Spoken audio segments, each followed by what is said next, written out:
Hi, this is Elle and welcome to another video. Para sa video natin na to, ang gagawin natin is i-DIY natin tong plastic cabinet namin na to. Matagal na to sa amin, nandun to sa labas nakalagay, extra storage namin. Naisip ko bakit di natin i-improve and mas pagandahin dahil I'm sure marami sa inyong merong mga plastic cabinet, plastic drawer, pero hindi siya ganun ka-cute.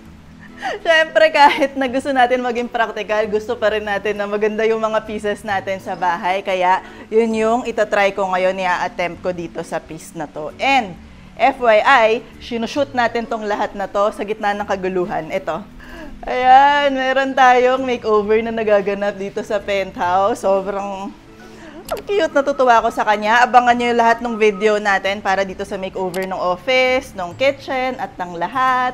Anyway, para sa DIY natin na to, ano bang gagawin ko dito? Una, spray paint natin to ng ibang color, something na mas nice. May gagawin tayo dito sa front part, tapos sa handle. Marami tayong plano para dito. And ang pinaka-main na materials na kailangan natin is tape, para matape yung mga bagay na ayaw natin mapinturahan, sandpaper. Siyempre, makintab to, kailangan natin ng isand ng konti para kumapit sa kanya yung pintura. Plastic primer para sure na mas kakapit siya, mas magtagal yung pintura natin. And of course, yung chosen natin na kulay ng pintura, kung ano yung gusto nyo, yun yung bilhin nyo. And may gagawin ako para dito sa mga glass natin and sa handle na i-check out nyo na lang mamaya. Kaya, simulan na natin tong DIY na to. Ang unang-unang step, mag-sand tayo.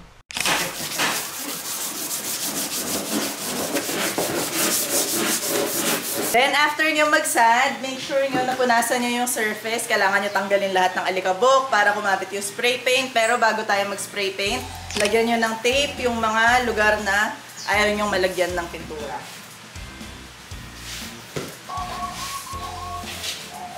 So, after natin tapean to, ang next natin is, ayan na, mag-primer tayo. So, ito yung plastic primer na binili ko. Hindi ko alam kung gaano to ka-effective na natin, pero syempre, ideally talaga naka-primer tayo. So, babalitaan ko kayo kung talagang mas matibay yung kapit niya, ganyan. Okay, another important tip. Shake nyo ng maigi yung spray can.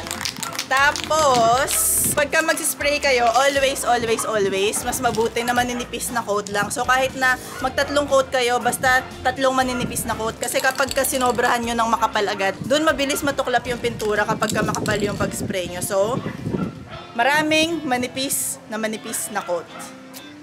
Simulan na natin.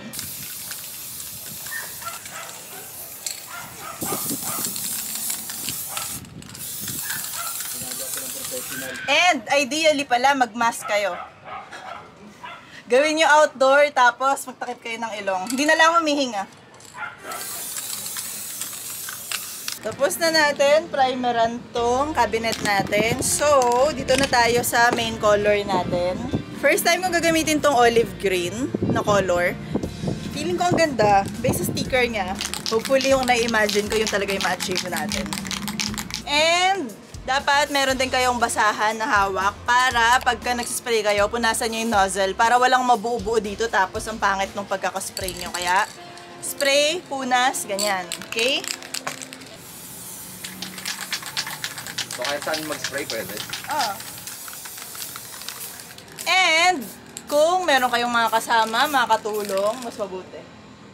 Do it yourself. Do it yourself daw. Shake once in a while. Kasi nagsisettle yun. Narinig nyo yun, shake daw kayo once in a while. Ang pangit nung gilid ko.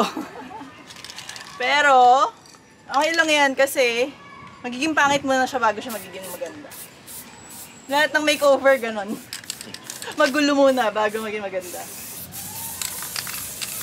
So, ito na yung first coat natin ng green. Ang ganda ng pagka-green niya. After nitong matuyo, another round na naman tayo ng spray paint. Ayan, tuyo na yung first coat natin. So, sa final coat nyo, dun kayo maging mas precise sa mga detail. Kasi syempre sa first coat, I'm sure may mga sulok-sulok na hindi nyo nalagyan.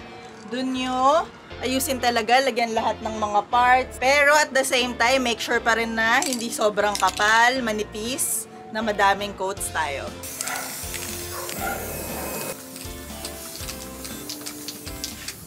Ang next step naman natin is kailangan na natin tanggalin tong mga kinover natin sa glass dahil ang plano kong ilagay sa glass is this one. parang burlap na sheet. Ito yata yung nilalagay sa pang-gift, ganyan. Ang original na plano ko is solihya, ganyan. Kasi gusto ko ng nature-inspired, parang green. Tapos may natural texture para dun sa glass. But, hindi makatarungan yung solihya. Hindi realistic para sa DIY natin dahil mga 300 per square foot yung price niya. So, para maputo ko to, 1.8, ano ba? Ang point nga nito is dapat realistic, tipid DIY. So, bumili ako nito. Tago 100 each. So, 200 para dito sa cover natin. We'll see kung paano natin siya gagawin. But sa ngayon, tanggalin na natin tong tape na to.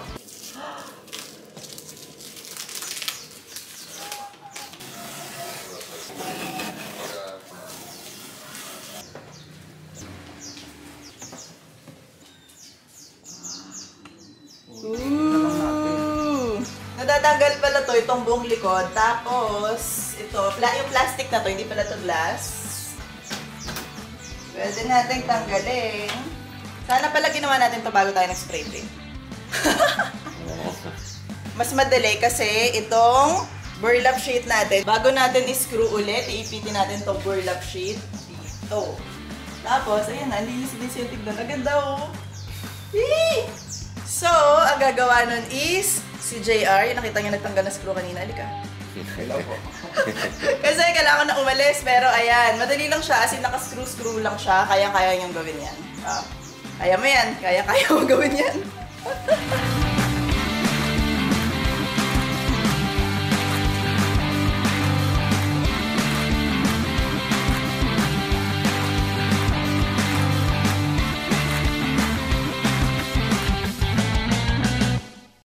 Ngayon, ang share ko naman is anong plano natin sa handle. Ang naisip kong gawing handle is lumang sinturon. Ito hindi ko alam bakit ito putol, pero meron kaming ganito.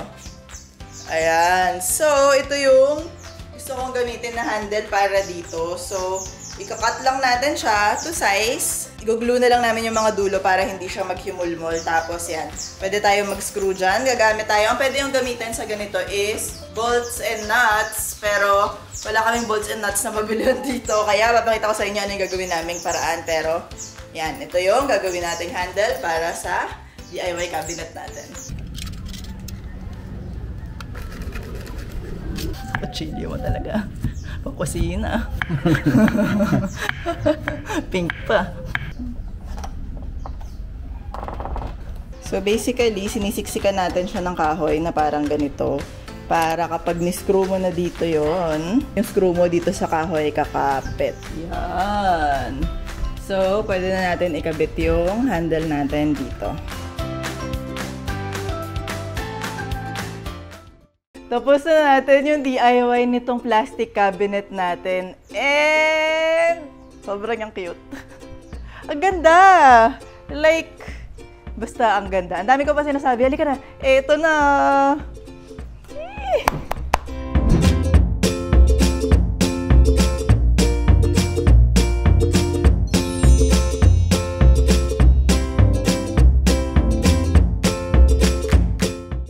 Ito na yung ating DIY cabinet. And alam mo yun, like sobrang niya talagang na-upgrade yung look niya. So, pinili nga natin color dito is yung olive green na spray paint, which is sobrang perfect ng kulay niya. Gusto ko kasi ng parang naturey dahil garden storage nga na. Garden talaga. Kala mo may garden kami dito sa penthouse. Pero yun nga, gusto ko dito ng nature feel, fresh feel, at the same time, ang gusto kong gamiting color, yung something na hindi typical na nakikita sa plastic na furniture. Para, di ba, lumayo ka na sa plastic colors. Kaya yun yung pinili ko dito para mas wala lang. Ang ganda lang niya. Ang fresh. And then, pag titignan mo siya, tipong, kunwari from afar, dumaan ka lang ganyan. Nagmukha siyang legit na furniture. Hindi siya nagmukhang plastic na furniture. So, tandaan nyo lahat ng sinabi ko sa inyo tungkol sa pag-spray paint kanina. Maninipis na coat lang. Ilang beses ko na sinabi to, 1 million times na. Pero importante talaga yon. Sand nyo muna. Check nyo basta lahat ng steps natin kanina. Kasi importante yung preparation para ma-achieve nyo talaga yung pinaka-best para dito sa DIY nyo. And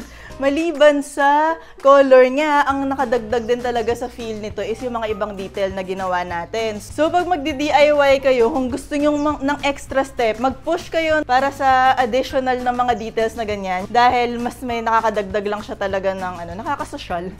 ng item talaga. So dito, ang gusto ko kasi dito sa glass part, pero totoo plastic lang naman to, yung clear part niya. Dahil gusto ko nga ng nature feels, yun, di ba? Sabi ko nga gusto ko ng Solia feel, pero ang mahal ng Solia. So ito yung ginamit natin, di ba? Na-achieve natin yung ganung look. Ang ganda ng effect niya, ang ganda ng iba, like na-elevate talaga yung buong piece natin. And of course, another detail na dinagdag natin na sobrang ganda is itong belt handle natin. Like, tignan nyo, sobrang cute talaga nitong handle na to. Ang ganda nung feel niya. Better ito dun sa ina-expect ko. Alam ko magiging cute, pero mukha siyang legit na handle. Di ba? Parang naglagay-lagay lang tayo ng kahoy dito. Tignan natin. Ayan no, yung pakahoy natin na in-explain namin kanina, ganyan. Sobrang okay talaga nitong belt na DIY natin. Kahit na sa ibang cabinet nyo, kitchen cabinet, lahat ng klase, pwede nyo i-try to. Ganda lang nung feel niya, ganda nung effect. And overall, yung vibe nitong space natin, syempre, inartehan natin, nilagay natin ng ganito para talagang pinanindigan natin yung nature feels nito. Pero ayun, hopefully, may natutunan kayo dito sa DIY natin. Alam ko, I'm sure, marami sa atin na may mga ganitong gamit sa bahay na akala nyo, ang pangit na, kailangan ng palitan. Baka hindi kailangan palitan, baka DIY lang ang katapat niyan, magagamit na at may enjoy nyo na siya ulit. Total cost nito, compute ko, ipa-flash ko na lang dito. Ayan, yan yung total cost natin para dito sa DIY natin. Hopefully, na-enjoy nyo tong video na to. Hopefully, meron kayong natutunan dito sa DIY natin. And kapag ginawa nyo rin tong DIY na to, tag nyo ako para makita ko rin kung ano yung mga version nyo nitong DIY na to. So, ayun lang. Thank you so much for watching. Bye!